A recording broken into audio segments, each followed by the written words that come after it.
Now, I hate to break it to you, but if your sales leads aren't buying, it's probably not their fault, it's probably your fault. And in today's video, we're going to look at 3 ways that you might be screwing up your own closes and of course, how to fix them. Hi, my name is Will and I make selling simple. Now, one of the most important things you're going to learn as you improve as a B2B seller is that you can only control yourself, you can't control what other people do in the marketplace. Nina Purewell shared this with me on a recent episode of the Salesman.com podcast. And one of the big things in sales is you can't control how people are going to react to you. You know, you can only control what you put out there. And you're going to run into lots of different ICPs or ideal customer personas over the course of your career in B2B sales. Some of them on paper are going to be a great match to work with you, and some of them just never will pull the trigger. And for those individuals who don't pull the trigger, even though on paper they seem like a great fit, well, the problem isn't them, it is you. So let's look at how we resolve this. So the first step of this process is the fact that most of the people that you think look great on paper to work with are actually completely unqualified and you shouldn't be prospecting them in the first place. Sure, some prospects will give you some time, they will answer your questions, maybe they even have budget, but that doesn't always necessarily mean that they are qualified to work with you. It's frustrating, I know, I've been there as well, working with loads of leads that we're never going to close a deal. It's a waste of everyone's time. So how do we resolve this? We need to better qualify at the top of the sales process. This little bit of work up front saves hours and hours of time further down the line, and so it's well worth investing in. The qualification process that we teach both in Selling Made Simple and the Salesman.com Academy looks something like this. And if you want to get more detail from this, just grab a copy of the book from Salesman.com today. It's completely free and it will guide you through each one of these steps of the process. But to properly qualify a buyer, we need to go through each one of these steps. We need to understand, is the buyer actually in pain, and can we solve that pain with our product or service? Do they have a time frame that matches our seller's time frame? If they want to solve this problem in 10 years, then unless you're going to be in that role that you're in right now for 10 years, which is unlikely, then they're not a good fit to work with you. If they want to get it solved tomorrow, they might also not be a good fit for you if it takes you 3 months to implement your product or service. Next, you have to ask yourself, this is an internal question, can you actually solve the buyer's problem in a way that is going to lead them to have a strong return on investment? Because you don't want to piss people off in the marketplace. People remember, organizations remember, and as more and more salespeople spend time on LinkedIn, where everything is visible, there's Trustpilot, there's Google reviews, there's seller reviews for procurement teams as well at this point in time. You don't want to deliver some value, but it doesn't deliver a positive ROI for the buyer. Because in 3, 6, 12 months, that's going to come back to bite you in the ass. Next, do you and the buyer know the paperwork process to get your product implemented and, of course, paid for? Because it's one thing for you to understand the process that most of your buyers go through. You, if you've been in your sales role for any period of time, have sold tens, if not hundreds, if not thousands of the same product over and over. You are absolutely au fait with the process. But your buyer might buy your service once in their entire career. They might not know how it works. So if they don't understand how to get it in the door, how to get it paid, how to get implemented, then you're never going to close a deal. And so it's integral that even though you know how this deal works, they've got to know and understand it as well. Next up, and this is the big one, right?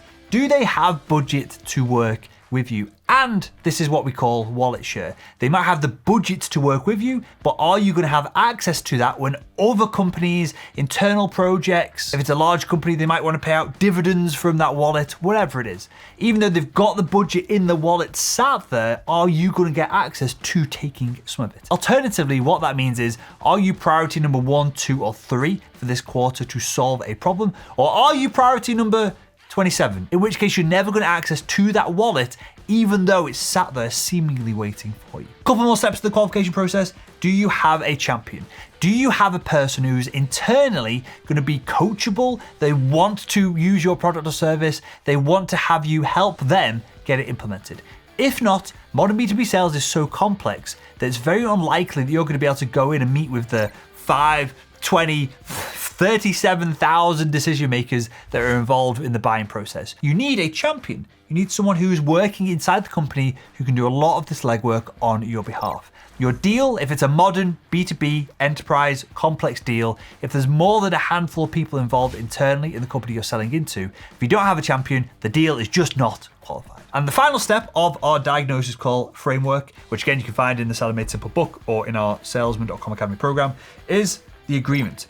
If you can't get your prospect to agree to, if I do X, you will do Y at the end of your initial diagnosis call with them, then they're not qualified. If they're not willing to do a little bit of work to progress the deal forward, then you are again priority not 1, not 2, not 3, you're priority 29, and you're never going to get the deal done. B2B deals that happen promptly and succinctly and close easily require the buyer to agree to do some legwork to help you get the deal over the line so that you can deliver the value that you're promising to the prospect. So the first thing that holds sellers back from closing deals is the fact that they are closing deals with people who are entirely unqualified to do business with them in the first place. The second thing that holds sellers back from getting deals done, from closing more of them, is the buyer just doesn't know who you are. And this is a pretty quick and easy one to resolve. Essentially, if the buyer doesn't know who you are, they don't trust you. It's the fundamental lack of trust which is the issue here. And there are 3 quick ways to improve your levels of trust with a prospect. First off, you can borrow trust.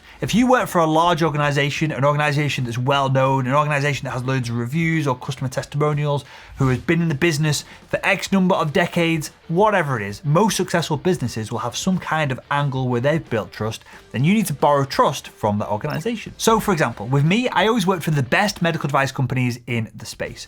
These companies would literally, I'd have my name badge, I would wave the name badge that had the company logo in front of a operating room door. I'd be invited in and I'd be having these chats with surgeons, theatre nurses, theatre management, procurement teams, all on the back of just waving my badge at the door. Because the brand is so well trusted and beloved by surgeons that everyone else who's around them, the procurement teams, the management, theatre staff, the nursing staff, they all want the surgeons to use the best equipment because it makes their lives easier, they're happier, and so they were happy for me to come and hang out. And I saw the inverse of this a bunch of times as well. There was 1 or 2 more, still billion-dollar companies, but less well-liked organizations in the medical device space that I was working in. They would wave their badge up and they would be told to go and get stuffed and they wouldn't be invited into the operating room. So immediately, just think of the advantage that I had by borrowing trust from the organization that I work for. The next way that you can improve your own levels of trust with buyers is to improve your network.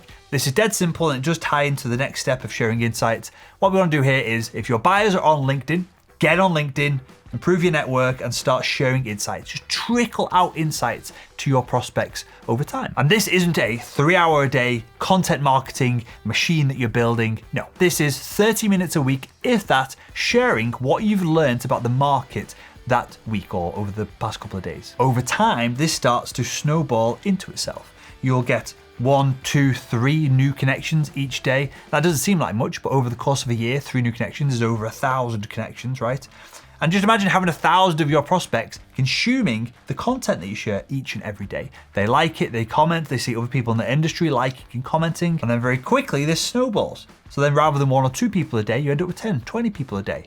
This number goes up, more people see it because you're a network, more people see your insights as you share them, and over the course of 12, 18 months, 2 years, as long as you're in the same industry and you're wanting to stay in that industry for the next 1 to 5 years, then this is an amazing way to build trust at scale with the entirety of your buyer marketplace, essentially for free, for half an hour a week worth of creating content and sharing some posts. And that leads us on to the third reason why your buyers are not buying, why you're not closing the deals that you were hoping to close.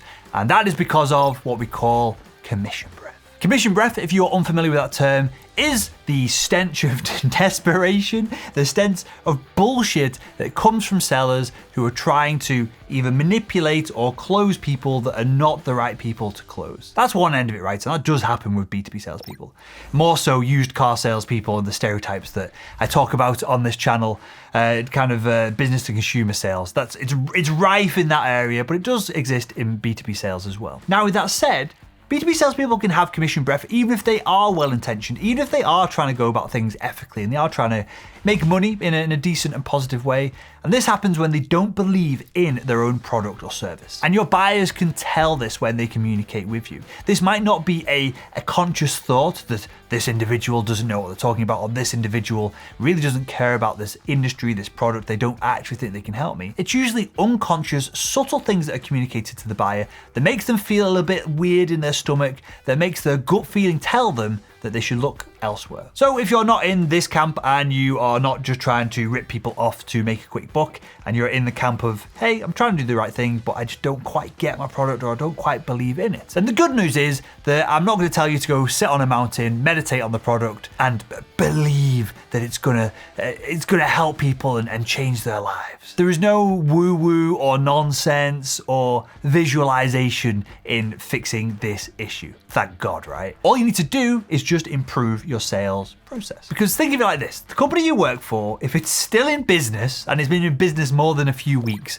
it must be doing something right. It must be delivering some kind of value to drive the revenue that's then able to employ you and employ a team around you to drive more revenue to move things forward. There are very few companies that last months, years, or decades that are just full of shit. So what that likely means is that you're putting an input into the market and it's just not quite hitting with your buyers, and so they are not buying from you. So all you've got to do is experiment, find the value proposition, find the ideal customer persona, understand trigger events and the right timing so that you get a positive result, so that you generate some income, both for the organization and commissions for yourself. And then what this does is creates a feedback loop where you're excited about the product. You now see it, how it helps people. You now better understand what you need to communicate with the buyer to help them understand how it helps them so they can purchase it, implement it, and get the value or solve the problem that you outlined in this initial input into the marketplace. And this is just trial and error. This is not rocket science.